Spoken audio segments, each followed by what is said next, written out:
untuk dua pekerjaan tadi yang dominan mental, maka porsi besarnya adalah di pembebanan kerja mental. Sebaliknya, kerja-kerja yang dominan melibatkan fisik, maka beban kerjanya lebih besar porsinya di beban kerja fisik. Namun, kedua pembebanan kerja ini pasti akan saling terkait. Ada saatnya kelelahan fisik itu muncul bukan karena mereka angkut, ya, bukan karena mereka harus mencangkul, bukan karena harus melakukan aktivitas fisik yang berat. Tapi saat mental terbebani, misalnya overload di sisi mental, itu juga akan punya efek pada kelelahan fisik. Oke, itu ya gambaran tentang beban kerja. Kemudian beban kerja ada dua, yaitu beban kerja fisik dan beban kerja mental. Nah, tergantung ya pekerjaan itu didominasi oleh aktivitas yang mana, maka pembebanan kerjanya akan lebih dominan di situ. Kemudian pada kognitif ergonomik, khususnya di mental workload, yang akan kita lakukan nanti adalah kita mempelajari atau melakukan pengukuran seberapa besar sih pembebanan kerja mentalnya. Namun nanti tidak berhenti di situ. Ketika kita sudah tahu ukuran beban kerjanya sesuai dengan setiap metode nanti punya ukuran tertentu ya. Maka PR yang lebih jauh atau lebih penting itu adalah apa yang menjadi faktor pembentuk dari beban mental yang tinggi tadi, misalnya seperti itu. Nah, tentunya faktor ini nanti akan ada ya layaknya yang fisik, mungkin ada dari sisi internal maupun dari sisi eksternal tubuh manusia. Sehingga dengan mengetahui faktor yang membentuk atau berkontribusi pada beban mental yang terbentuk itu, kita bisa kemudian melakukan perbaikan atau melakukan perancangan sistem kerja yang lebih efektif, lebih aman, sehat, nyaman, kemudian memudahkan si orang tadi melakukan aktivitas kognitifnya gitu ya. Nah, sehingga itu nanti akan bisa mengkondisikan interaksi manusia dengan sistem kerjanya itu pada kondisi fit atau seimbang antara tuntutan kognitif dengan kapasitas kognitif yang dimiliki. Kenapa kita harus usahakan untuk seimbang? Karena kondisi overload maupun underload itu sama-sama punya efek yang merugikan. Overload secara fisik maupun mental itu akan memberikan efek negatif. Orang akan banyak salah misalnya. Atau kemarin saat praktikum mungkin sudah punya pengalaman ya, saat kerjaannya mudah, hanya merespon gitu ya, hanya merespon warna lampu LED yang menyala. Namun semakin dibatasi waktu, maka di situ secara mental kalian akan lebih terbebani. Karena apa? Orang punya kapasitas yang terbatas dalam menerima informasi, baik dari sisi jumlah maupun dari sisi kecepatan untuk memahami. Nah, kemudian ada keterbatasan juga dalam sisi memori untuk mengingat. Dan kemudian ketika lupa, ya maka di situ ada kesalahan tindakan yang dieksekusi. Demikian juga ketika kalian ketika bekerja kalian di-trigger oleh waktu yang terbatas. Sementara manusiawi pasti pengen benar gitu ya. Tapi dalam kondisi yang waktu yang terbatas, ada secara emosional ada muncul nervous, ada was-was dan sebagainya, sehingga itu akan berpengaruh pada kualitas kerja. Nah, ini dari gambar ini baik overload maupun underload itu punya efek yang sama-sama tidak menguntungkan. Jadi misalnya untuk overload itu. Ketika ada time pressure, maka di situ membutuhkan kerja mental yang lebih tinggi. Ada rasa tertekan, kemudian terjadi human error misalnya. Nah, di sisi lain underload ini biasanya berupa kondisi-kondisi yang jenuh, bosan, seperti itu. Orang-orang dengan kapasitas kognitif yang tinggi, tapi dalam bekerjanya monoton, dia akan jenuh. Orang dengan kapasitas yang tinggi biasanya butuh tantangan yang lebih, yang itu akan memantik produktivitas yang tinggi. Nah, ini ya, sehingga baik overload maupun underload itu perlu penting untuk kita hindari. Kita upayakan untuk berada dalam kondisi yang setimbang antara requirement atau tuntutan kerja dengan kapasitas kognitif yang dimiliki. Nah, ini ya, kalau dari gambarnya di sini ketika Anda misalnya monoton, di bosan, jenuh. Nah, sementara kalau overload itu ada kelelahan dari sisi mental. Nah, kelelahan kognitif, kelelahan pada sistem kognitif itu nanti efeknya juga ke fisik. Entah itu lemes gitu ya, kemudian sering pusing, ada yang susah tidur, ada yang mungkin mual, susah makan dan sebagainya, sehingga efek di fisik juga akan terpengaruh. Nah, kemudian ini yang tadi sudah saya singgung bahwa beban kerja baik fisik maupun mental itu dipengaruhi dua faktor, yaitu faktor dari dalam diri si pekerja dan faktor dari luar tubuh si pekerja. Jadi faktor eksternal dan faktor internal. Nah, faktor yang eksternal inilah yang itu muncul dari sekeliling, dari elemen-elemen sistem kerja yang lain, bukan dari dalam tubuh si pekerjanya. Bisa pekerjaannya, loh gimana pekerjaannya bisa bisa menjadi faktor yang mempengaruhi beban kerja? Kalau seseorang bekerja dalam satu waktu dengan kerjaan paralel, kalau istilahnya sekarang multitasking gitu ya. Nah, itu akan membentuk satu kompleksitas kerja.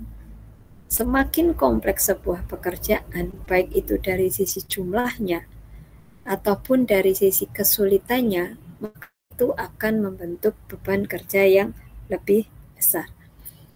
Orang dalam satu waktu, oke lah kerjanya nggak mikir gitu ya, cuma melayani mesin dan dia sudah sangat hafal.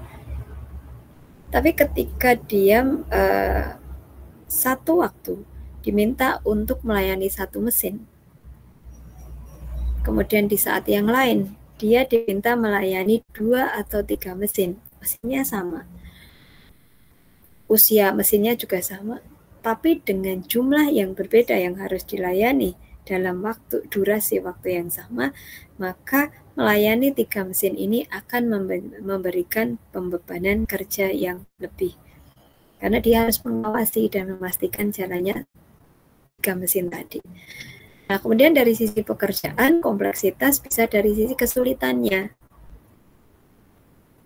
Mungkin kalau misalnya kalian ujian gitu ya, ujian ergonomi yang tatarannya baru sampai di knowledge gitu ya, soal-soalnya lebih ke pengetahuan, pemahaman, mengungkapkan kembali mungkin kasus-kasus yang ringan gitu ya, karena untuk evaluasinya kalian dipraktikkan sudah diberi ruang untuk itu, dibandingkan dengan RO misalnya, di mana RO lebih ke decision making, di pengambilan keputusan.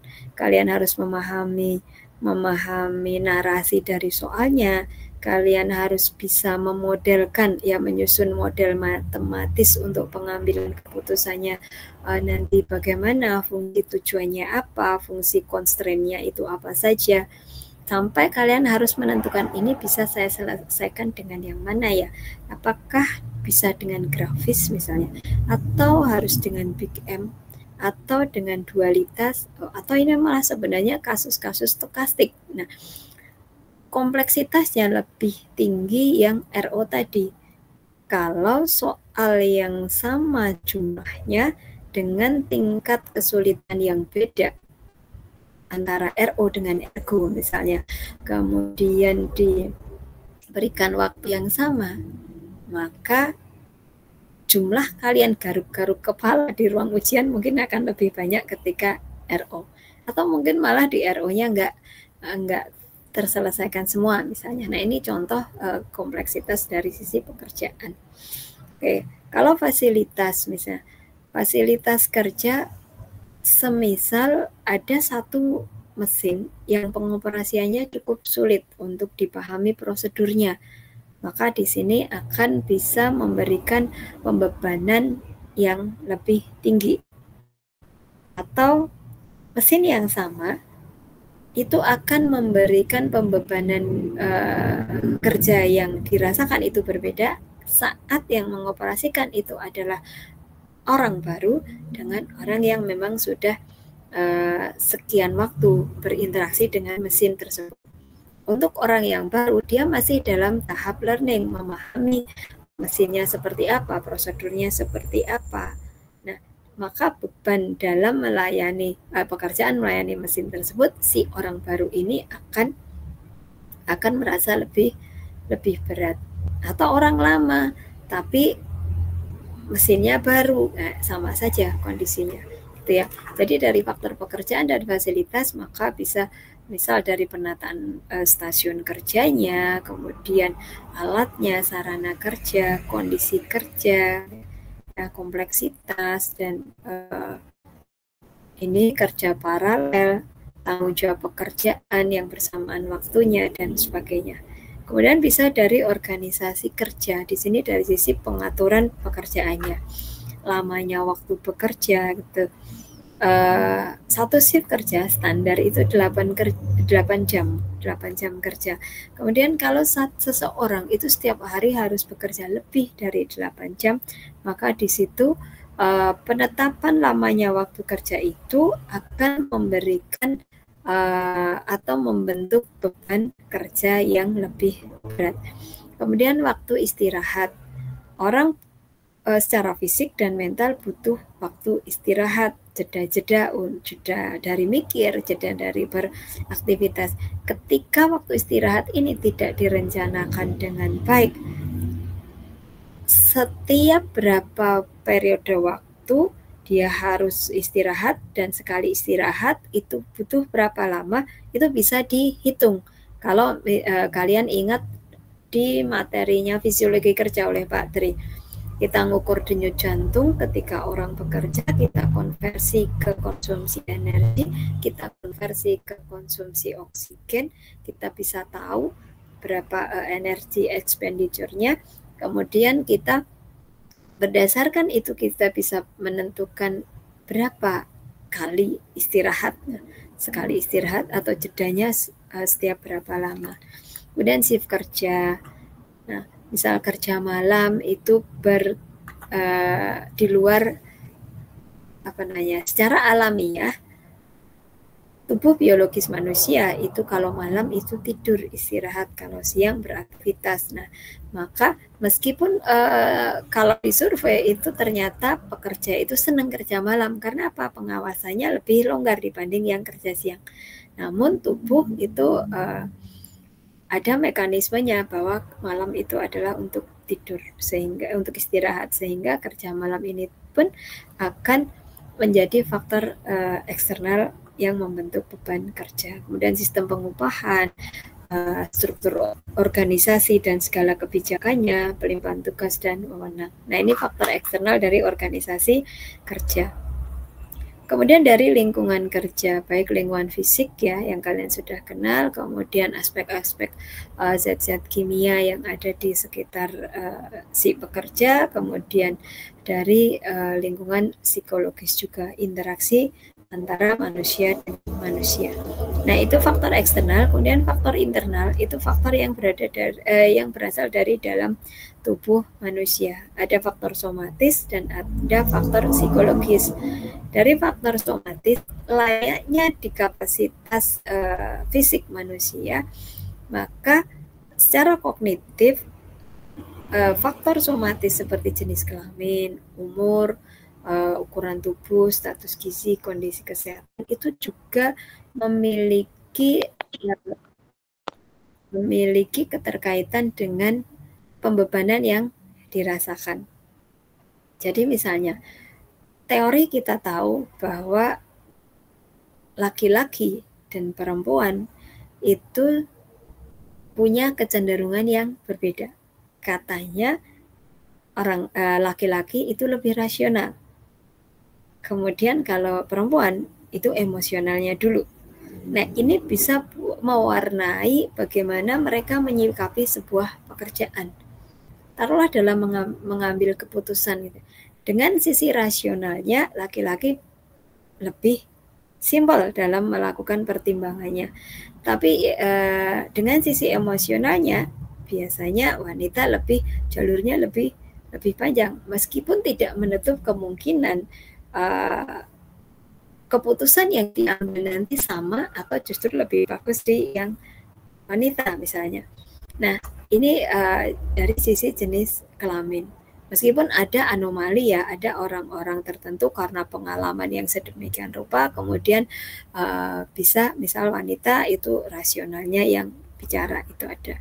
Kemudian umur dari sisi pembebanan kognitif, misalnya saya di usia yang sudah di atas 45, brain fog-nya makin parah, lupanya itu semakin cepat, jadi semakin cepat lupa. Sehingga kalau saya diberikan pekerjaan yang harus mengingat, akan berbeda kondisinya ketika saya dulu di usia taruhlah 20-40 tahun dengan di usia saya sekarang yang sudah lebih dari 45 tahun. Nah, ini umur saya memberikan efek. Saya menanggapi kerja yang sama antara dulu ketika saya di umur produktif dengan sekarang itu beda. Mungkin saya merasa sekarang kok saya cepat pusing ya dengan pekerjaan yang sama yang sebenarnya dari dulu sudah saya geluti gitu.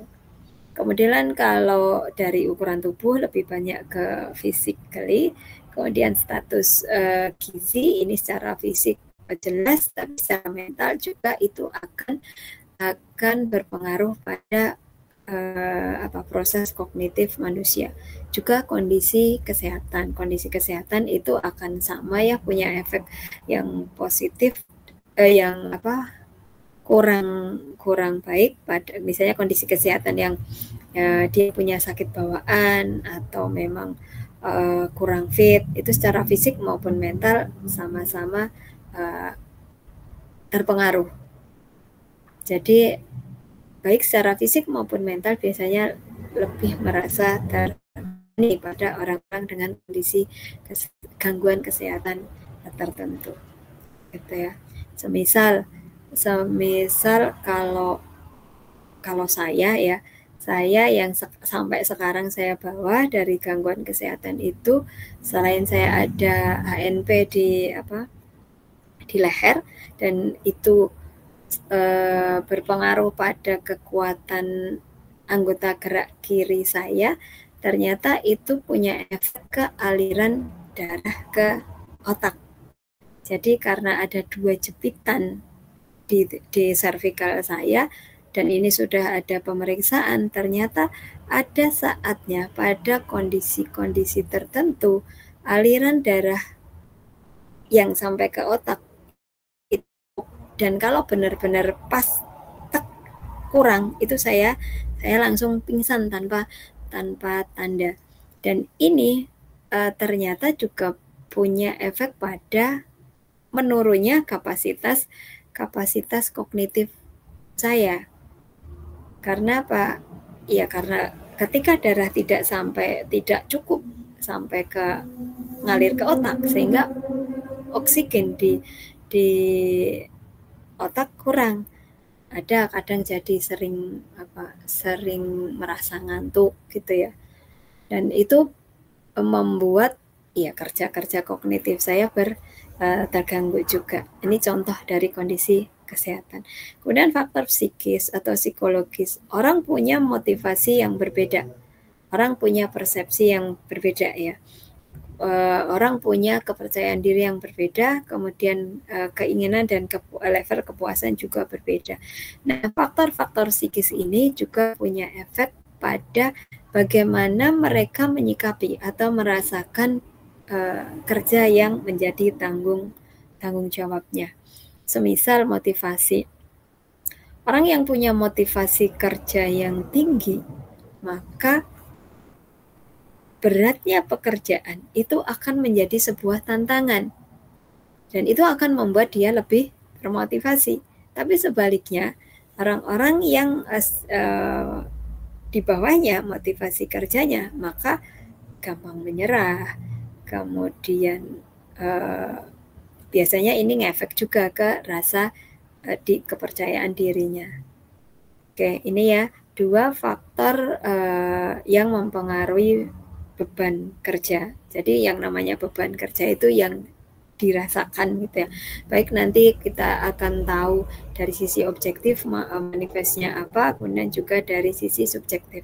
Kalau dari sisi subjektif memang kita tanya ke orangnya sehingga mereka akan mengungkapkan, meskipun kita tanyanya dengan kuesioner, tapi akan tahu oh dia menilai beban kerjanya itu berat atau ringan. Oke, kemudian apakah cognitive workload yang rendah itu nanti akan membawa performansi kerja yang tinggi? Ternyata tidak. Jadi ini sama dengan gambar ini tadi ya, bahwa overload maupun underload itu sama-sama punya efek yang tidak menguntungkan. Nah, ini gambaran dalam bentuk yang lain, ada kurva yang seperti lonceng kurva normal ya. Nah, kita bisa lihat ini di sumbu X-nya itu adalah cognitive workload. Semakin ke kanan itu semakin tinggi. Kemudian sumbu Y-nya atau sumbu vertikalnya itu adalah performance. Semakin ke atas semakin tinggi performance-nya. Kita lihat kurvanya adalah sedemikian rupa. Di sisi kiri, saat cognitive workload-nya rendah, ternyata performansinya juga rendah.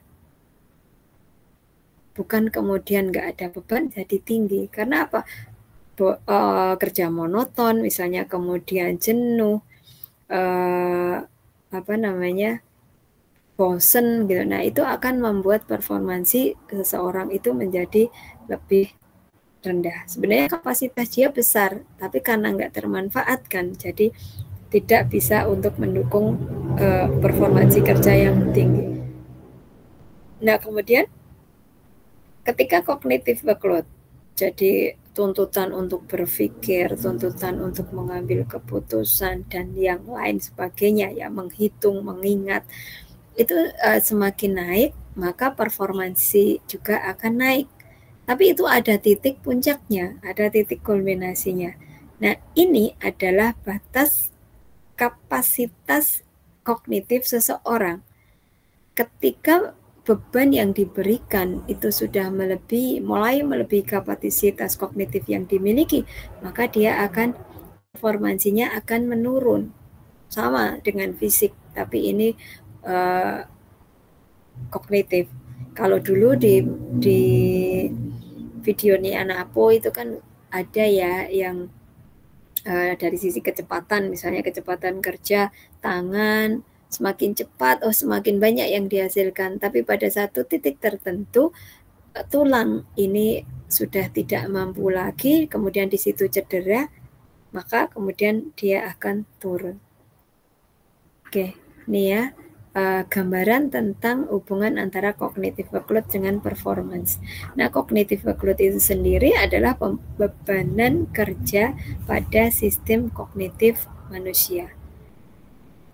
ketidaksesuaian yang berupa perbedaan antara requirement atau persyaratan atau apa yang diminta oleh pekerjaan dengan kapasitas kognitif manusia, maka disitulah akan kerja. Atau karena di sini kognitif berarti kognitif workload. Itu ya. Ini dari Pak Yasirli. Kalian kalau misalnya punya bukunya silakan bisa dibuka di sana. Kemudian ada juga yang menyampaikan level sumber daya, atensi atau perhatian yang dibutuhkan untuk memenuhi kriteria kinerja objektif maupun subjektif yang muncul dengan adanya tuntutan tugas, dukungan eksternal, dan pengalaman masa lalu. Ini dari Young and Stanton. Oke. Kemudian beban kerja itu bisa timbul dari aktivitas mental di lingkungan kerja. Ada beberapa yang potensi mental workload-nya itu tinggi. Misalnya, satu, keharusan untuk tetap dalam kondisi kewaspadaan yang tinggi dalam waktu yang lama. Pekerjaannya gampang gitu ya, tapi dia harus selalu waspada karena risiko terganggunya keselamatan kerja tinggi. Sebenarnya saya dulu itu punya gambar yang kerjaannya cuma megangi papan sasaran panah atau papan sasaran latihan tembak. Hanya megangi saja, duduk megangi dengan 2 tangan udah. Nggak mikir harus gimana prosedurnya, nggak mikir yang lain. Tapi apa? Nasib dia tergantung dari kepiawaian si pemanah atau si penembak. Sehingga dia harus berada dalam kewaspadaan dan juga ya tegang. Maka di situ aktivitas mentalnya. Kemudian yang kedua, pada saat orang itu dihadapkan pada kebutuhan untuk mengambil keputusan yang melibatkan tanggung jawab yang besar dalam bidang apapun. Saya ambil contoh mungkin di pertemuan sebelumnya juga sudah nyinggung kerja kognitif yang cukup besar, misalnya pada kerja pilot, panel-panelnya banyak, ya masing-masing itu mewakili fungsi tertentu dan itu harus dipahami betul oleh si pilot. Kemudian dia membawa ratusan nyawa yang mereka ya cuma bisa duduk di belakang dan mengandalkan kerja si pilot. Masih ditambah uncertainty, faktor yang tidak pasti di cuaca di luar pesawat. Oke lah, semua panel di pesawat sudah termaintenance dengan baik dan sudah dipastikan dalam kondisi baik sebelum take off. Namun di satu titik ya di jalur penerbangannya, ternyata ketemu dengan cuaca yang tidak kondusif. Pilot dihadapkan pada pilihan yang harus diambil keputusan dalam waktu secepatnya, dan dia nggak bisa mikir dia sendiri kan, dia harus memikir ratusan nyawa di belakang. Nah di sini kondisi atau situasi yang menuntut pengambilan keputusan yang melibatkan tanggung jawab besar, maka di situ akan muncul pembebanan mental yang tinggi. Oke. Kemudian kalau pada akhirnya dia tidak bisa mengurai, maka yang terjadi ya tekanan yang sangat dan sistem kognitifnya terganggu. Gitu ya. Kemudian yang ketiga, menurunnya konsentrasi akibat aktivitas kerja yang monoton. Oke ya. Nah, kerjanya kayaknya ringan gitu ya, tapi menjemukan, dan itu punya efek ke mental workload. Karena apa? Sistem kognitif manusia itu akan semakin aktif ketika ada stimulan-stimulan. Ya, katanya kalau dalam masa tumbuh kembang anak itu semakin dia terstimulasi, maka neuron-neuronnya akan semakin banyak yang tersambung. Itu kalau pada masa anak-anak. Nah, kalau yang usia-usia yang sudah dewasa, maka di sini akan berpengaruh pada ya kalau jenuh itu jadi mikirnya juga nggak cepat ya. Kemudian kurangnya kontak dengan orang lain, terutama untuk kerja yang terisolasi. Nah, ini saya contohkan orang yang dia harus berada di kedalaman tertentu dan ruangnya sempit, kemudian dia sendiri. Meskipun dia terhubung dengan harness di sini, cuma saat di kedalaman sana ada sesuatu yang menuntut dia mengambil keputusan, dia terisolasi di bawah dan jaraknya cukup jauh dengan yang di atas. Dia sendirian gitu yang mengambil keputusannya. Saya kurang tahu apakah gini ini dihubungkan dengan bisa dihubungkan dengan alat komunikasi atau tidak. Kalau artinya sinyalnya itu apakah cukup bagus kalau di bawah. Oke, itu ya beberapa hal atau kondisi kerjaan yang kita bisa maka kita penjelasan kita bisa dan ini ada ilustrasi sederhana ya dalam mengendarai sebuah mobil. Sekarang ada sistematik dan manual. Untuk yang manual pengoperasiannya itu lebih rigid karena ada operasi yang harus dilakukan bersamaan dan itu harus sinkron. Kalau tidak sinkron maka akan terjadi sesuatu pada mesin mobil misalnya. Biasanya kan kalau antara saya juga nggak bisa nyetir jadi kurang pengalaman untuk menjelaskan ini. Tapi yang setahu saya kalau matic kan ya ngegas, tinggal ngegas aja gitu. Tapi kalau yang manual harus menyesuaikan dengan panel persnelingnya. Nah, maka di situ kompleksitasnya lebih besar di transmisi yang manual. Sehingga pembebanan kognitifnya saat menggunakan kedua mobil itu lebih gede di yang manual. Terutama untuk yang baru. Kalau yang baru bisa nyetir kan belum cukup bisa mensinkronkan di dua fungsi tersebut gitu.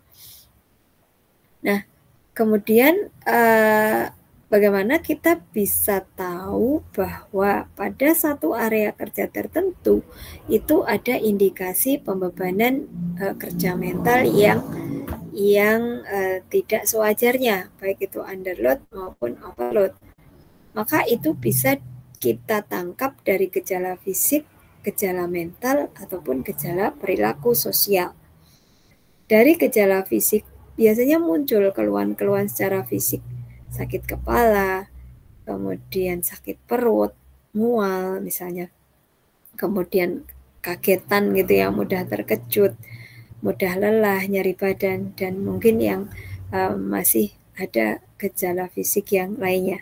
Dan ini saya temui ketika saya melakukan penelitian pada kaprodi di seluruh UAD. Jadi waktu itu ada sekitar 30-an kaprodi dan di masa siklus pertama sertifikasi ISO. Jadi muncul banyak SOP, kemudian ada awalnya karena ada celetukan dari kaprodi bahwa sekarang susah, kerjaannya ribet dan sebagainya. Kemudian saya mencoba untuk melakukan pengukuran mental workload di kaprodi di se-UAD. Nah, yang saya dapatkan di observasi di awal itu adalah keluhan dari gejala fisiknya. Ada yang mudah pusing, kemudian ada yang mual, mudah lelah dan sebagainya. Kemudian yang kedua bisa kita tangkap dari gejala mental, mudah lupa, was-was gitu ya, cemas, kemudian sulit konsentrasi. Nah, ini juga saya peroleh gambarannya di kaprodi waktu itu. Ada yang bilang jadi bingung nih mau mana yang mau dikerjakan terlebih dulu, pada akhirnya ditinggal semua dulu gitu. Atau mudah lupa, ngerjakan ini baru belum selesai, lihat yang lain, dia udah nyentuh yang lain, kemudian yang belum selesai tadi terlupakan. Itu juga ada gambaran itu. Kemudian ada gejala perilaku sosial, ada yang menarik diri, kemudian merokok, minum alkohol, narkoba. Nah, kalau dalam penelitian saya nggak menemukan ini ya. Tapi mungkin di luaran sana ada yang ini ya, mental workload-nya kemudian tampak dari gejala perilaku sosial. Semisal kalau di kota besar di Jakarta sana persaingan kerja luar biasa, yang udah dapat kerja di perusahaan besar, persaingan antar perusahaan juga besar, tuntutan dari top management jadi sangat menekan. Sementara ini adalah anak-anak muda yang sebenarnya dari sisi kualifikasi tinggi, tapi karena pembebanan misalnya tuntutan kerjanya tinggi, kemudian merasa tertekan sehingga ada yang kemudian menunjukkan gejala perilaku sosial ini, gitu ya. Nah, lalu ketika kita sudah tahu, kita sudah bisa tangkap ada gejala-gejala yang mengarah pada praktik pembebanan kerja yang tidak optimal. Lalu kita gimana ngukurnya supaya bisa mendapat jawaban bahwa memang beban kerjanya terlalu tinggi. Nah, ada dua pendekatan yang bisa kita pilih ya, atau bisa juga dikolaborasikan nih dua pendekatan ini, yaitu metode objektif dan metode subjektif. Yang sudah teman-teman lakukan di lab itu adalah subjektif dengan menggunakan kuesioner NASA TLX. Kemudian melalui media kuesioner yang memuat indikator-indikator yang kita pakai untuk mengukur beban kerja mental itu, kita minta si pelaku kerja untuk menilai kerjaannya sendiri yang dirasakan itu apa. Misalnya dari sisi mental demand-nya seperti apa, physical demand-nya seperti apa, kemudian time demand-nya seperti apa gitu ya. Kalau di NASA TLX itu subjektif. Subjektif itu yang menilai adalah si pelaku pekerjaan. Jadi mungkin kalau kemarin di praktikum kan satu kelompok satu operator ya.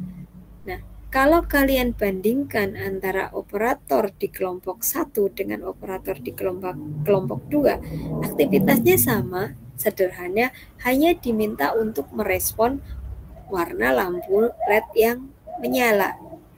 Tapi ketika disodori kuesioner NASA TLX, ternyata hasilnya beda. Ada yang kemudian jatuh di sangat tinggi, ada yang tinggi, ada yang di medium mungkin. Nah, perbedaan inilah yang tadi disebabkan oleh faktor-faktor, bisa jadi oleh faktor-faktor dari dalam diri si pekerja tadi. Itu ya, baik faktor tadi yang ada motivasi, kemudian ada apa tadi dari sisi somatisnya. Nah, ini subjektif. Jadi yang menilai adalah orang yang bekerja. Kemudian yang kedua adalah metode objektif. Nah, metode objektif ini kita mencoba menangkap perubahan-perubahan yang terjadi di dalam tubuh si pekerja. Yang itu mengindikasikan bahwa ada pembebanan kerja yang berlebih. Kalau di fisiologi kerja, teman-teman mengukur denyut jantung. Kemudian dari denyut jantung kita bisa tahu konsumsi oksigennya juga. Dan nanti energi expenditure-nya, energi yang dikeluarkan, yang itu nanti merupakan sebuah indikasi ketika energi yang dikeluarkan besar, maka itu relate dengan tingkat kelelahan yang tinggi. Nah, di pengukuran objektif untuk pembebanan mental, kita juga bisa pakai heart rate, tapi lebih ke heart rate variability, variabilitas atau variasi dari heart rate-nya di periode waktu tertentu. Jadi di sini untuk yang metode objektif itu diukur dengan pendekatan fisiologis. Nanti seperti apa saja kita lihat. Nah, ini contoh pengukuran beban kerja mental secara objektif. Yang pertama, kita mencoba menangkap perubahan aktivitas kelenjar keringat, yaitu dengan galvanic skin response. Yang kita tangkap adalah electrodermal activity. Orang kalau dalam kondisi tertekan, orang dalam kondisi nervous, biasanya sweatingnya laju berkeringatnya itu akan lebih kencang. Nah, itu ditangkap oleh alat ini. Jadi ada, saya belum pernah pakai kalau yang ini ya, ada mungkin di sini elektroda yang kemudian nanti menangkap sinyal yang terbaca dari aktivitas kelenjar keringat. Nah, aktivitas kelenjar keringat ini ya akan naik ketika tubuh pada kondisi stres, pada kondisi tertekan, ya. Dan kemudian nanti dengan galvanic skin response ini kita bisa menggunakannya sebagai indikator untuk mengukur stres tadi.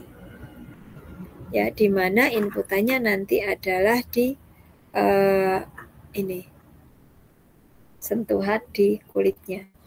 Kemudian yang kedua, electroencephalograph atau EEG. Kalau tadi yang dibaca itu adalah aktivitas kelenjar keringat, maka di sini yang dibaca adalah gelombang di otak atau aktivitas listrik di otak. Ada gelombang alfa, ada gelombang beta gitu ya. Kalau orang tidur itu lebih banyak betanya misalnya. Nah, EEG ini untuk mendeteksi aktivitas listrik di otak dengan menggunakan elektroda. Jadi kayak ada logam kecil bulat. Mungkin ada yang pernah melakukan pemeriksaan elektroencephalograph di rumah sakit karena gejala sakit tertentu misalnya, mungkin bisa lebih terbayang. Jadi ada lubang bulat kecil kayak cincin tapi kecil yang itu kemudian terdesain nempel di kayak karet gitu ya, yang bulatannya lebih besar. Dan itu terhubung dengan kabel ya yang tersambung dengan mesinnya, dengan komputernya. Nah, kemudian itu nanti ditempel-tempelkan di kulit kepala. EEG ini macam-macam ya, ada yang kalau yang dimiliki oleh teknik informatika itu cuma 1 titik yang ditempel di depan sini. Tapi ada yang 16 titik, ada yang 21 titik. Artinya nanti gelombang yang bisa dibaca lebih, jadi karena nempelnya di banyak tempat gitu ya di kepala, maka itu akan terbaca dengan lebih lengkap gitu ya. Oke. Nah, kemudian nanti hasilnya kayak rumput gitu, dan itu menunjukkan gelombang gelombang otaknya. Kemudian bisa juga dengan heart rate variability, di mana variabilitas detak jantung itu dianggap sebagai ukuran variansi waktu antar detak pertama, detak kedua dengan detak ketiga, dan seterusnya. Orang pada kondisi yang terbebani, maka akan ada variansi. Jadi detak pertama dengan detak kedua itu periodenya berbeda, periode waktunya atau jedanya berbeda antara detak kedua dengan detak ketiga dan seterusnya. Nah, ketika misalnya kalau di rumah sakit gitu ya dilakukan pengecekan ini, biasanya kemudian ada pertanyaan, adakah yang difikirkan? Nah, itu seperti itu. Saya ada saudara yang jadi sering pusing, sering lelah gitu. Kemudian pas dicek heart rate variability-nya, ternyata variabilitasnya tinggi, artinya di waktu antar detaknya itu nggak stabil. Dokternya bilang, jangan terlalu banyak mikir, dokternya adalah si pasien sendiri katanya. Nah itu karena kemudian ini terungkap bahwa di pekerjaan dia sangat tertekan. Nah itu ada seperti itu. Oke, kemudian kalau tadi sudah ada galvanic skin response, ada electroencephalograph, ada kita dengan heart rate variability. Heart rate variability ini kita bisa menggunakan alatnya itu bisa dengan smartwatch itu bisa. Di lab kita cuma punya satu dan itu pun kemarin beli karena jadi dengan anggaran penelitian saya, Pak Agung dan Pak pernah saya gunakan untuk praktikum juga itu. Oke, kemudian yang keempat itu dengan eye tracking. Orang yang terbebani itu kita bisa lihat dari gejala di matanya, baik dari diameter pupil maupun dari laju kedipan mata. Orang yang rileks, tidak terbebani secara mental, maka dia akan memiliki kedipan mata yang lebih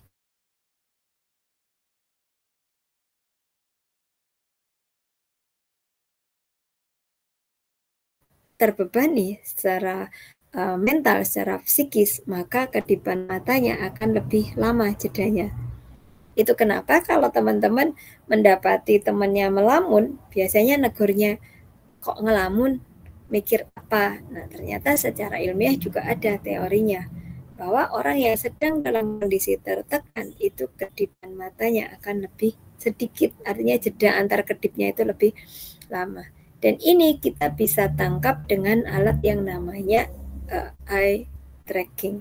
Sebenarnya eye tracking ini bukan hanya untuk di mental workload, tapi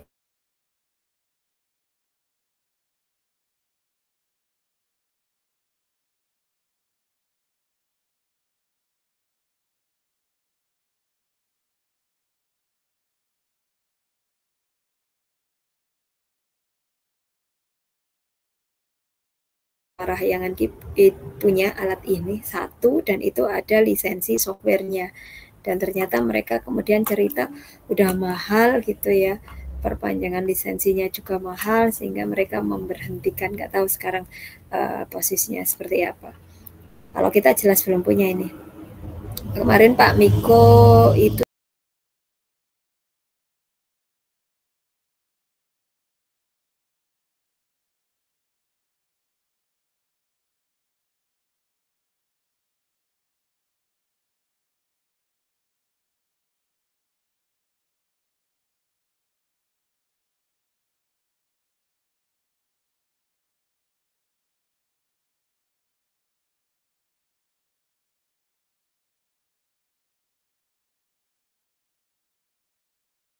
graf di gelombang otak. Nah, di sini itu kelenjar liur yang kita pantau. Jadi ada alat yang kemudian dipasang gitu ya, atau ditempelkan di rongga mulut untuk menangkap kerja dari 3 pasang kelenjar liur. Kemudian ada flicker test, ini mata juga yang menjadi objek dari pengukurannya. Di sini dapat menunjukkan perbedaan performansi mata manusia melalui perbedaan nilai flicker dari tiap individu, di mana perbedaan nilai flicker ini sangat dipengaruhi oleh berat ringannya pekerjaan. Oke, khususnya pekerjaan yang berkaitan dengan mata. Ini secara lebih detail galvanic skin response tadi ya, alatnya seperti ini, kemudian nanti dari alat ini kita bisa dapatkan grafiknya seperti apa. Kemudian, maaf saya kok agak ngantuk ini. Yang kedua tadi ada heart rate variability, kita bisa dengan smartwatch, banyak ya, banyak brand yang ditawarkan di pasaran. Nah, ini yang menunjukkan heart rate variability. Denyut pertama ke denyut kedua, dengan denyut kedua ke denyut ketiga, denyut ketiga ke 4 ke 5 ke 6, itu durasinya beda-beda. Nah, semakin tinggi variabilitasnya, biasanya di situ mental activity-nya atau mental workload-nya semakin tinggi. Kalau kalian takut, kalau kalian nervous, kalian kaget, itu biasanya jadi tidak stabil gitu ya. Tiba-tiba cepat, kemudian melambat, nanti cepat lagi. Ini tadi elektroencephalograph, gambarannya seperti ini. Ya, kalau saya dulu pernah, karena saya sering pingsan, saya lelah pingsan, kaget pingsan, sehingga kemudian ketika periksa ke rumah sakit, diperiksa ini apakah kerja otaknya itu masih bagus gitu. Nah, waktu itu ternyata hasilnya masih baik, di gelombang gelombang listrik di otaknya masih bagus, sehingga bukan itu yang membuat saya sering pingsan. Nah, ada pemeriksaan pendamping, pemeriksaan darah, ternyata katanya di pembuluh darah saya itu ada virus yang mengganggu, yang itu membuat saya sering pingsan gitu. Tapi begitu kemarin baru 2021 kali ya, baru ketahuan lagi karena pingsan saya ada yang baru lagi, tiba-tiba jeglek ya. Nah, dan itu ternyata karena ada jepitan, kemudian darah tidak bisa sampai ke otak, dan itu ada di kalau ada di kayak tekukan itu, sehingga saat kemudian pembuluh darah saya kepencet, darah macet, nggak bisa cukup sampai ke otak, saya kolaps. Nah, jatuh tanpa kunang-kunang gitu. Nah, ini EEG ya. Kemudian saya ceritanya jadi kemana-mana. Ini yang elektroencephalograph, dan nanti hasilnya adalah seperti ini. Dan kita memang perlu belajar ya untuk bisa membaca ini, dan teorinya ada di neuroscience. Kemarin saya mencoba untuk mengajukan proposal penelitian dengan EEG, kolaborasi dengan teknik informatika, tapi karena terlalu luas sehingga kita split untuk next tahun anggaran. Oke ya. Kemudian tadi cara mengukurnya itu ada yang cara subjektif, dan ternyata ada banyak metode. Ada subjective workload assessment technique, ini dengan software. Kemudian ada National Aeronautic and Space Administration Task Route Index atau NASA TRX, ini yang kalian praktekkan di lab. Ini sebenarnya ada kalkulator NASA TLX-nya, tapi karena ya NASA TLX algoritmanya sangat sederhana sehingga dengan manual pun bisa gitu ya. Kalau yang SWOT ini agak ribet gitu ya, karena di dalamnya itu ada uji Kendall juga, sehingga kita butuh aplikasi untuk bentuk. Nah, ada namanya softwarenya. Kemarin anak bimbingan saya baru selesai dan baru daftar yudisium. Nah, dengan ini. Namun memang di TA mahasiswa itu lebih laris yang NASA TLX, mungkin dari dari kemudahan dalam perhitungannya. Tapi kemudian karena saking larisnya ya udah sampai di titik jenuh, sehingga seringkali pembimbing yuk dikolaborasikan dengan metode apa, sehingga itu saja. Nah, kemudian ada rating scale mental effort RSME. Nah, masing-masing ini kalau SWOT itu dengan 3 indikator, kalau NASA TLX ini dengan 6 indikator, kalau RSME itu dengan 1 indikator. Kemudian ada Cooper-Harper Scaling, ada multi-descriptor scale. Untuk yang 2 ini saya belum cukup banyak mempelajari gitu ya. Dan memang nggak cukup famous, nggak cukup banyak digunakan di bidang pekerjaan secara umum. Beda dengan SWOT dan NASA, meskipun sama-sama lahirnya itu dari pekerjaan-pekerjaan yang secara kognitif itu dominan banget gitu ya. Misalnya ini di aeronautik, namun sekarang penggunaannya untuk keduanya itu sudah lebih luas. Oke, kita coba lihat. Ini yang subjective workload analysis atau assessment teknik. Dia dikembangkan oleh Harry J. Armstrong. Kemudian, nah sama kan dengan yang NASA, dia dari Aeronautical Research Laboratory. Kemudian pada awalnya dulu itu ya memang dia muncul karena dibutuhkan di bidang ini. Nah, kemudian berkembang dipakai di banyak area. Kemudian di SWOT itu terdiri dari 2 tahapan, yaitu scale development dan event scoring.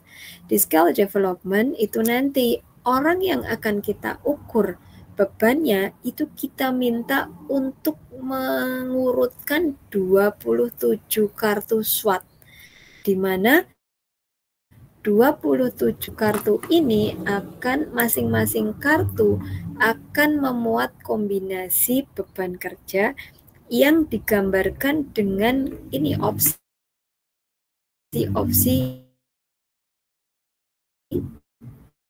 di situ ada indikator beban waktu atau time load, kemudian ada mental effort load atau beban dari sisi besarnya usaha mental yang dibutuhkan untuk melakukan pekerjaan itu.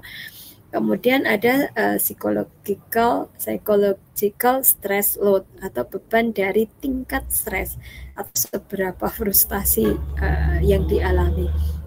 Dan masing-masing kartu itu nanti akan memuat urutan dari besarnya beban yang dirasakan pada setiap indikator. Misalnya time load itu dari yang paling rendah, often have spare time, selalu ada waktu longgar misalnya.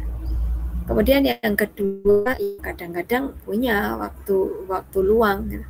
Yang paling tinggi adalah almost never have a spare time. Hampir tidak pernah punya waktu luang. Sehingga di sini kan waktunya untuk kerja. Jadi ini ini level yang paling tinggi, ini time load. Kemudian 2 mental effort load. Ini juga A itu yang rendah, B itu moderate, C itu tinggi. Dari sisi mental, conscious mental effort or concentration required, kerjanya itu nggak terlalu butuh konsentrasi. Secara mental effortnya nggak dibutuhkan tinggi-tinggi. Kerjaannya rutin, otomatis aja sudah sangat hafal misalnya.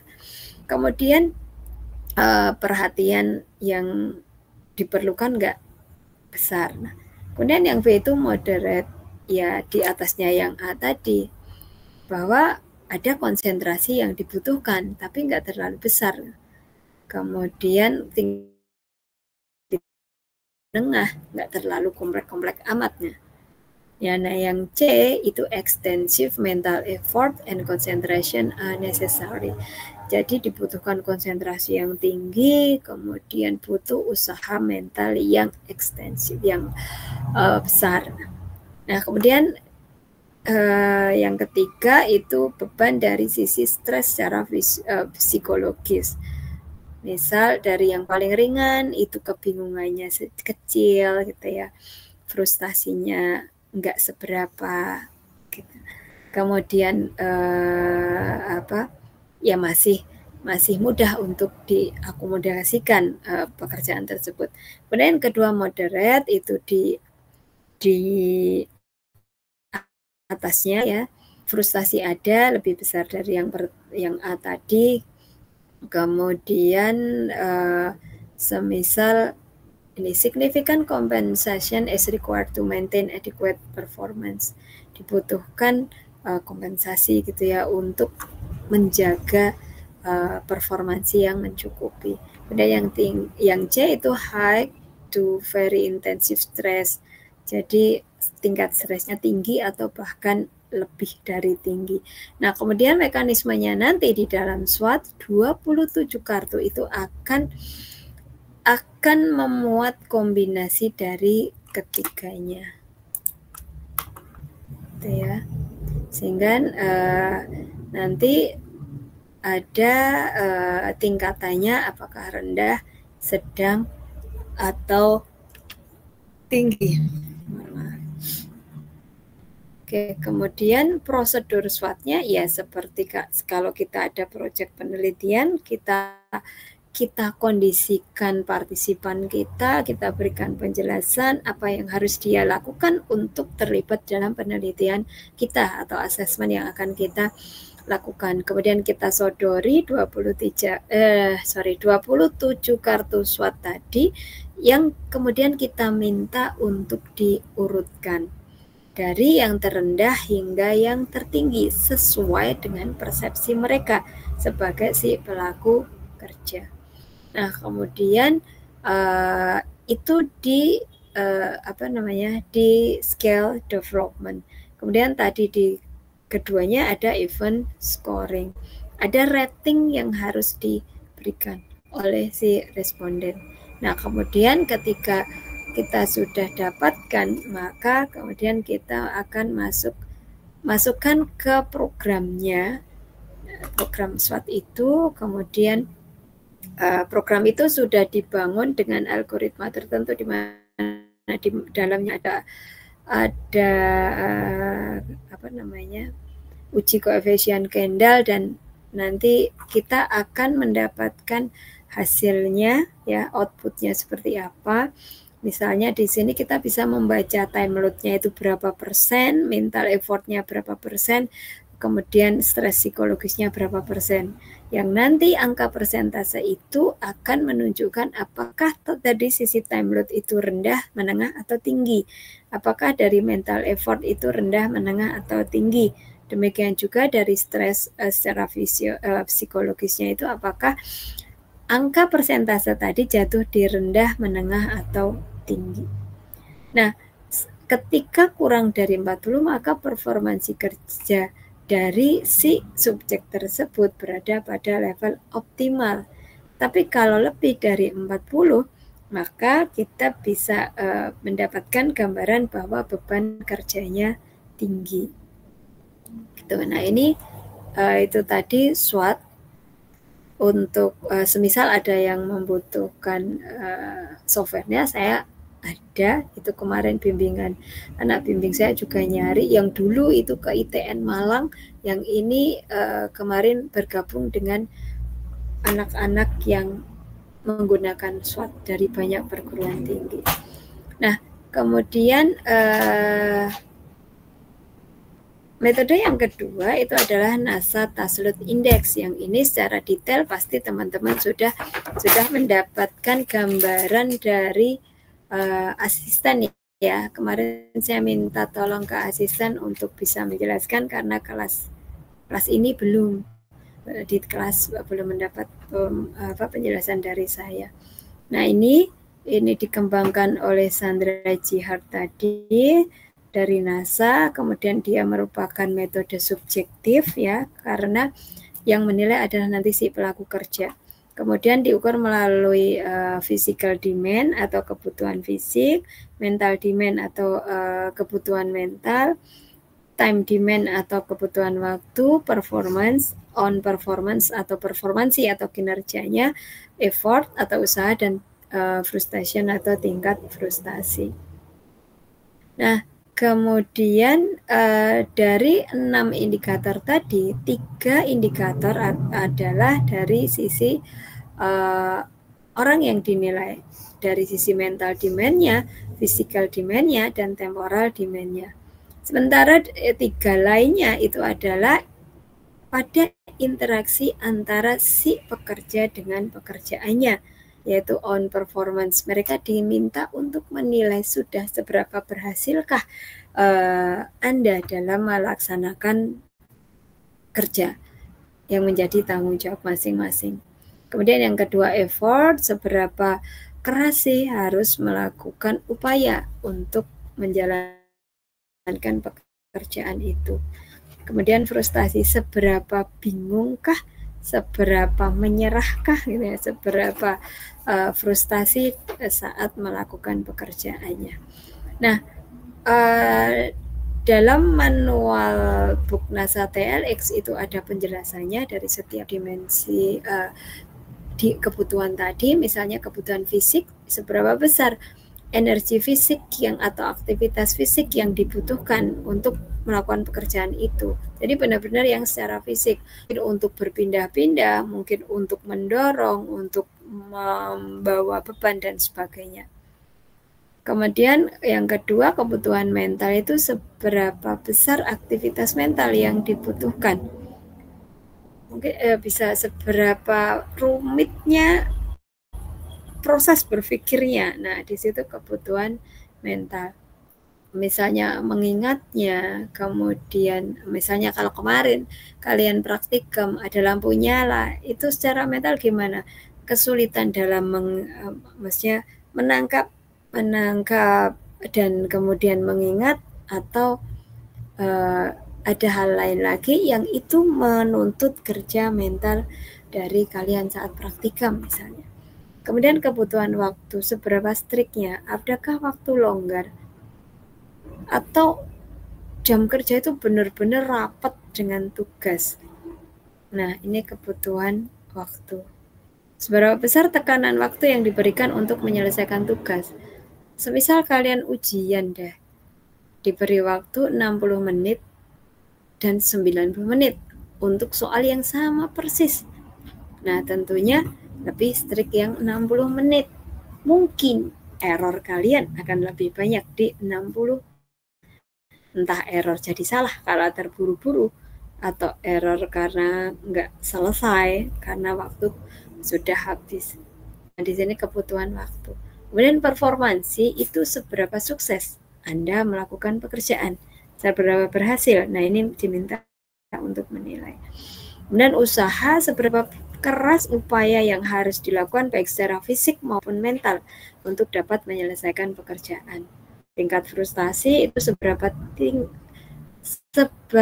rasa nggak aman itu dirasakan, seberapa merasa bingung, seberapa merasa terganggu, dan sebagainya. Ya, yang itu kemudian efeknya ke frustasi. Oke. Itu indikatornya, kemudian ini tahapannya ya, kalian juga pasti sudah melakukan justru ya. Tahap pembobotan itu si responden diminta untuk memilih mana yang dirasakan lebih dominan di antara pasangan indikator tadi dua-dua. Ada 6 indikator, dipasangkan sampai ketemu semua. Dan itu kemudian ada 15 pasang indikator, kemudian diminta untuk memilih. Misal, kebutuhan fisik dengan kebutuhan mental dirasakan lebih dominan yang mana? Kebutuhan fisik dengan kebutuhan waktu lebih dominan yang mana? Kebutuhan fisik dengan effort, kebutuhan fisik dengan frustasi, kebutuhan fisik dengan performance, mana yang lebih dominan? Kemudian nanti keduanya, kebutuhan mental dengan kebutuhan waktu, karena kalau yang fisik udah ketemu di atas tadi. Kebutuhan mental dengan frustasi, kebutuhan mental dengan effort, kebutuhan mental dengan performance, dan seterusnya. Sampai nanti ada 15 pasang. Nah, kemudian yang kedua adalah rating. Rating itu adalah menilai, memberikan penilaian pada setiap indikator tadi antara 0 sampai 100, di mana sisi kanan itu 100 menunjukkan rating yang tinggi. Artinya bahwa satu indikator itu semakin dia mendapatkan nilai makin gede itu ya, mendekati 100, maka itu artinya si responden merasa bahwa indikator itu sangat terasa. Semisal kalau saya itu ya, saya sebagai dosen, kemudian rumah saya jauh di kota yang berbeda, kemudian saya juga menyandang ibu rumah tangga. Nah, porsi waktu saya, misalnya ya, saya sama-sama bebannya dengan mungkin dosen lain yang dari usia lebih muda, masih single misalnya, sehingga ketika pulang di rumah juga tidak kemudian terbagi dengan urusan yang ngurusi anak misalnya, sehingga saya merasa bahwa kebutuhan waktu saya yang benar-benar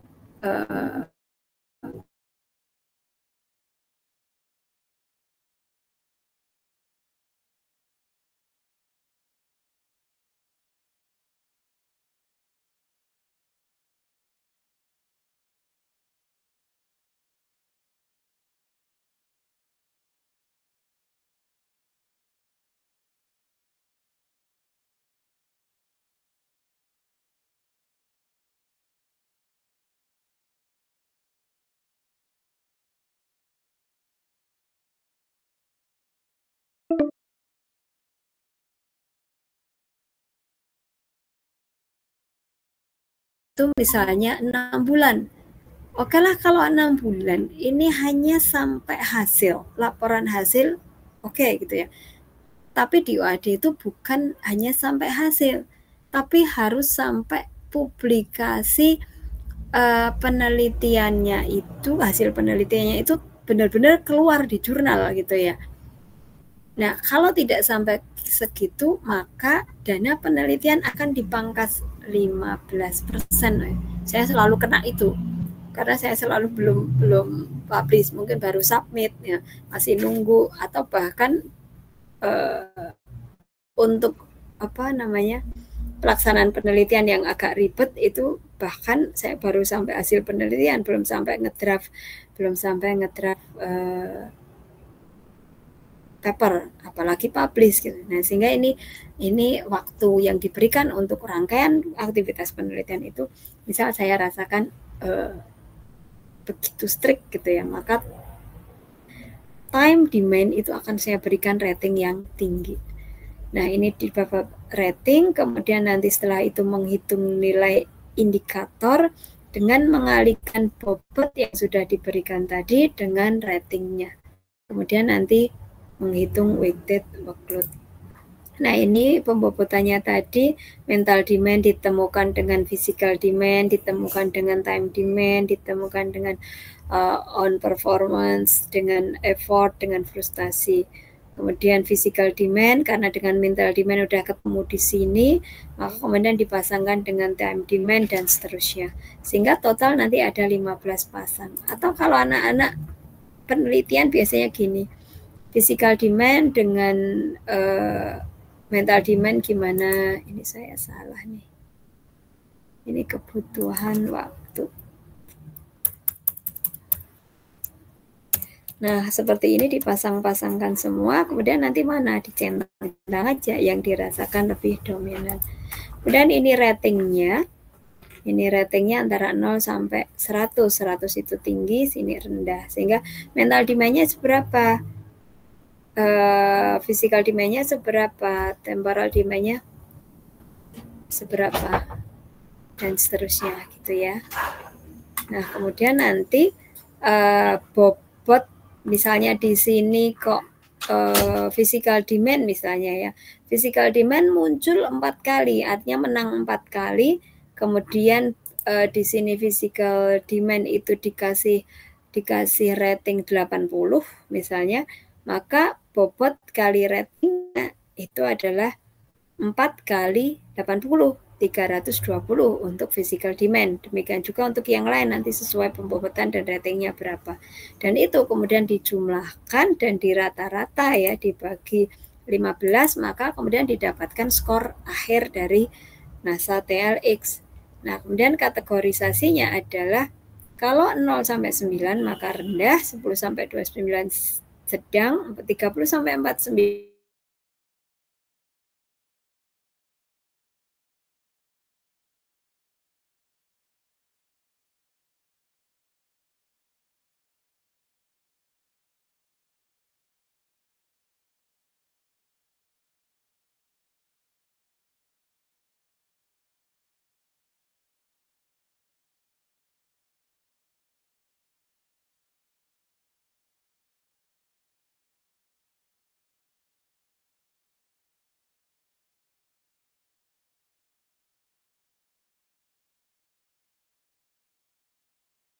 itu harus dilaksanakan oleh Kaprodi.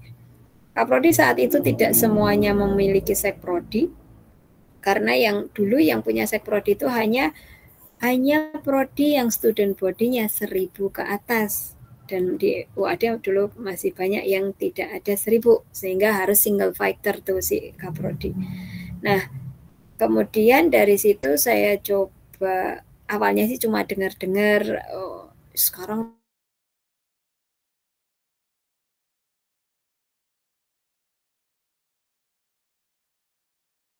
jadi TA mahasiswa, dan mahasiswa melakukan observasi ke kaprodi-kaprodi tersebut, ada keluhan-keluhan banyaknya kerjaan, susah konsentrasi, waktu banyak yang mepet, kurang tidur.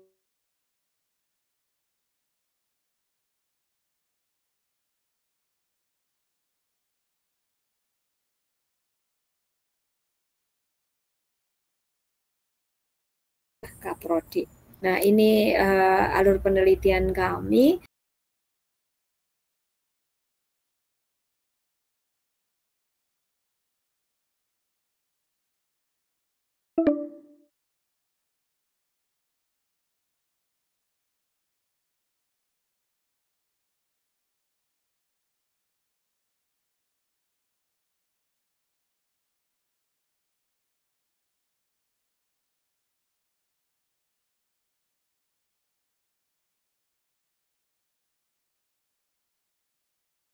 Munculkan kebutuhan mental itu 3 kali, fisik 3, waktu 3, performansi 2, kemudian dia tidak merasakan, dia tidak memunculkan frustasi, artinya dia mungkin nggak merasa ada frustasi yang dialami, kemudian usaha itu 4. Nah, di ratingnya itu seperti ini, sehingga kemudian dikalikan 3 kali 60 itu berapa gitu ya. Ini rating kali bobot, dan hasilnya dari yang A tadi adalah ini tadi bobot, ini rating, ini weighted workload-nya dari setiap indikator, kemudian ini di rata-rata. Oke, didapatkan 55,3. Dan ini adalah hasil keseluruhan dari kaprodi yang kami teliti. Ada satu kaprodi yang dari awal sudah bilang tidak bersedia, sehingga ya udah kita tidak melibatkan. Dan ini dari kaprodi yang terlibat dalam penelitian kami, tertinggi itu di kaprodi I sebesar 90 sekian, terkecil itu di kaprodi A yang tadi 55,3. Sehingga ketika dimasukkan ke tabel sini tadi, semuanya jadi masuknya di kategori tinggi dan sangat tinggi. Oke ya. Nah, kemudian kalau digrafikkan Ini untuk deskriptor NASA TLX untuk kaprodi laki-laki itu yang paling besar adalah di usaha yaitu 27%, kemudian yang kedua di kebutuhan waktu 24%, setelah itu di performance 19%, di sini kebutuhan mental 14%, kemudian fisik 12%, dan frustasinya hanya ada 4%. Sangat berbeda dengan kaprodi yang perempuan. Kaprodi perempuan yang terbesar itu adalah di kebutuhan waktu. Oke lah, kalau orang bilang dosen itu kerjanya 35 jam. Karena apa? Kita pulang di rumah ya masih nyentuh kerjaan. Bahkan seolah 24 jam nggak cukup. Kadang-kala saya pernah nggak tidur semalaman pas Ramadan kemarin barengan sama Bu Isana karena kami tim penelitian. Benar-benar dari ini sampai saatnya tiba-tiba Bu Isana udah harus itikaf gitu malam sampai sahur sampai subuh, itu benar-benar nggak tidur gitu. Jadi kita terhubung secara online dengan menyelesaikan laporan kami masing-masing. Nah ini kalau bapak-bapak mungkin di rumah gitu pulang bisa langsung nyentuh kerjaan. Kalau kaprodi itu kan kerjanya luar biasa ya, banyak. Nah ibu-ibu sampai rumah kok langsung buka laptop, ya dunia rumah tangga geger ya, anak teriak, suami teriak, sehingga mungkin itu ya yang dari analisis kami waktu itu, bahwa yang perempuan itu lebih di waktu.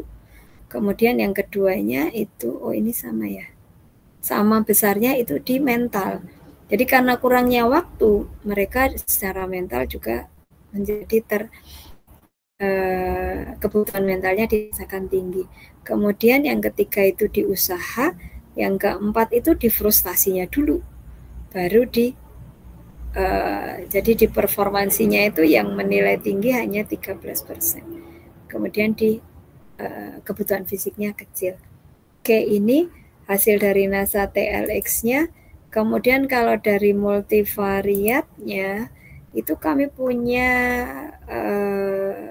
hipotesis bahwa tidak ada perbedaan penilaian terhadap deskriptor NASA TLX pada gender yang berbeda dan usia yang berbeda.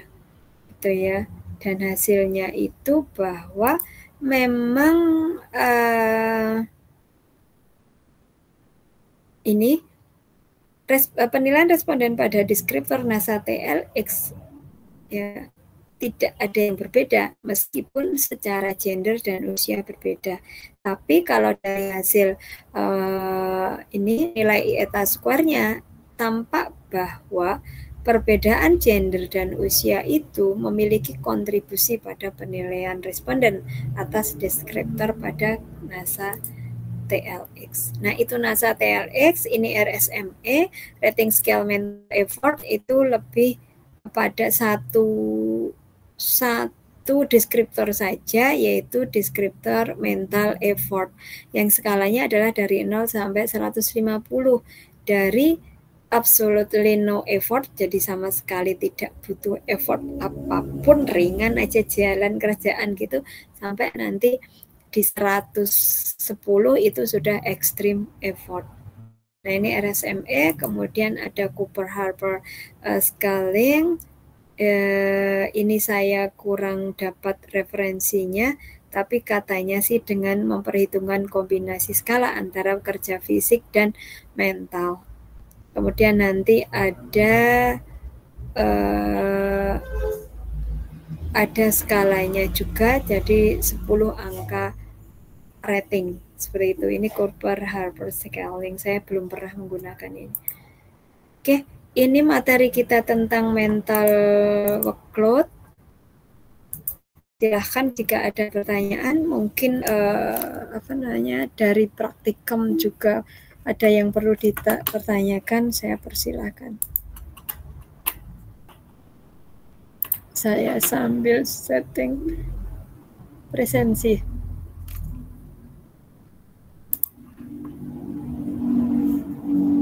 Ada pertanyaan nggak?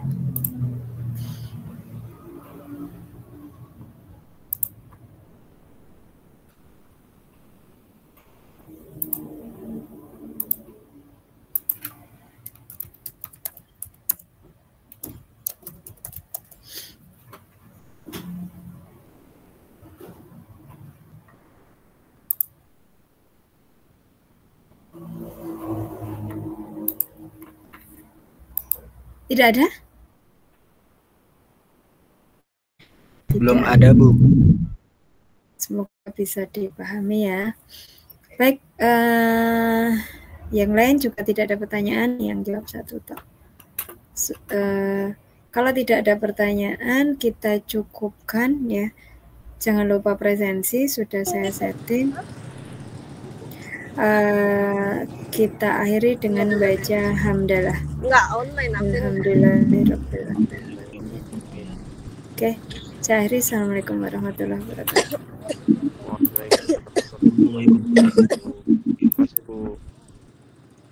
Sama-sama.